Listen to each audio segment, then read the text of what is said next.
Let's be real for a second. Have you ever had that mini panic when you can't find your phone? Not because you're going to miss a call, but because it feels like a piece of your brain is missing. That sudden jolt of, wait, how do I get there? Or what was that person's name again?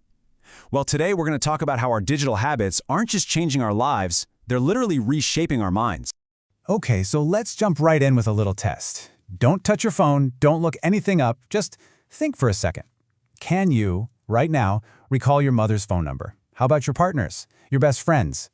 If you're drawing a total blank on a number you used to know by heart, you are definitely not alone. And there's actually a name for what you're feeling.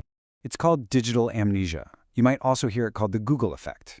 And it's exactly what it sounds like. It's the experience of forgetting something because you know a digital device is remembering it for you. Think about it. We're not focused on remembering the info itself anymore. We're just focused on remembering where to find it. Our brains are basically treating our phones like an external hard drive. Now, while this feels super modern, like a totally 21st century problem, this isn't the first time humanity has gone through a massive mental shift like this. Not even close. In fact, what we're living through right now, it's the third great information crisis in all of human history. The first big one, the invention of writing. It changed everything, kicking off what we call the axial age and giving us many of the world's great religions and philosophies. The second, the printing press, which, just fueled the entire Reformation and completely reshaped society. And now we have the internet. Each of these wasn't just a new toy. It was a complete rewiring of how humanity thinks. And that kind of rewiring, it always has huge consequences. So here's the really crucial point. These crises always lead to massive social and political upheaval. They change our relationship with truth, with authority, even with our own thoughts. Take writing, for example. It freed up all this mental RAM that we used for pure memorization, which allowed for way more complex, reflective thinking. And the internet? Well, we're all living through its effects in real time, aren't we? Okay, so history gives us the context. That's the big picture. But what is physically happening inside our brains as we adapt to this third crisis? Let's get into the science of it, because this is where it gets really fascinating. The key concept, the one you absolutely need to know, is neuroplasticity. See, your brain isn't this fixed, static thing. It is constantly, physically changing. The neural pathways you use get stronger, and the ones you neglect, they get weaker. You are, quite literally, sculpting your own brain with every single thing you do. And this quote right here sums it up perfectly. It's a famous idea in neuroscience called Hebb's rule. Cells that fire together wire together. Simple, right? The more you do something, whether that's reading a book deeply or just skimming a social media feed, the more you strengthen the brain circuits for that action, until it becomes your brain's default setting. And this is where we can see the change so clearly. The brain circuits for deep reading, the ones that help us with critical thinking and reflection, are totally different from the circuits for skimming. The new norm online is what's called a Z pattern of reading. We scan the first line, and then our eyes just kind of hop around, word spotting through the rest. This encourages really superficial processing and actually increases our cognitive load. Our brains have to work harder just to make sense of anything, which makes it way tougher to actually learn something new. So why are we doing this to ourselves? Well, one really cool theory is called information foraging. It basically says we hunt for information just like our ancestors hunted for food. And in today's world of insane information overload, we become super picky hunters. We don't want to waste energy on low-calorie info, right? So we're constantly searching for the most stimulating, the most novel, the most information-dense prey to grab our attention. And this isn't just a metaphor. We can actually see it in the data.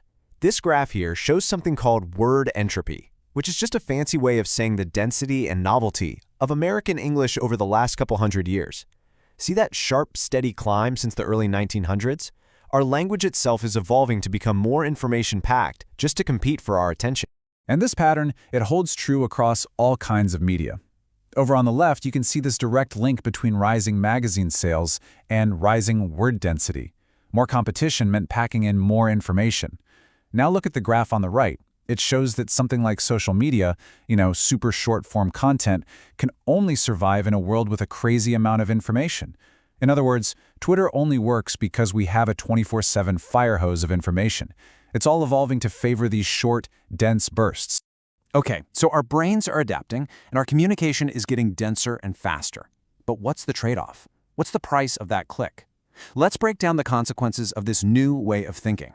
So cognitively, the effects are pretty significant. By constantly switching our attention, we're actually preventing information from moving from our short-term to our long-term memory. And that has a huge implication. See, creativity and problem solving often rely on connecting different ideas that are stored deep in our memory. So if we're not storing that knowledge, we become like brilliant librarians who know where every book is, but we might be losing the ability to write any new ones. This makes critical thinking much harder, and our ability to just focus, well, it plummets. And it's not just a feeling. Neuroscience shows actual physical changes in the prefrontal cortex and hippocampus, key parts of your brain for attention and memory. And the impact doesn't stop in our own heads. We're seeing less face-to-face communication, which weakens our social bonds. That expectation of instant answers is making us more impatient and stressed out. It's even messing with our sleep. Studies show a direct link between digital amnesia, insomnia, and the very real risk of something called digital burnout. And hey, if you've ever felt like you can just concentrate better when you're reading a physical book, you are not imagining it. One massive multinational study found that a staggering 92% of students said they concentrate better when reading physical print compared to a screen. 92%. Okay, that was a lot of challenging news, I know. But here's the really good news. That same principle that got us here, neuroplasticity, is also our way out. We can consciously choose to build back and strengthen the parts of our brain that we value. So let's look at a practical action plan. Here are 5 proven strategies, and they all leverage that power of neuroplasticity. First, practice a digital detox. Give your brain a chance to rest and strengthen those slower, deeper pathways for focused thought. Second, go analog.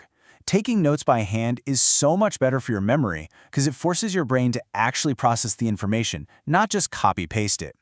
Third, actively do memory exercises. Read books, solve puzzles, keep those memory circuits firing. Fourth, prioritize real face-to-face social time. It is a powerful workout for your social brain that screens just can't replicate. And finally, number 5, protect your sleep. Limit screens before bed. Sleep is when your brain actually consolidates memories. These aren't just good habits, they're ways to actively and intentionally rewire your brain for the better.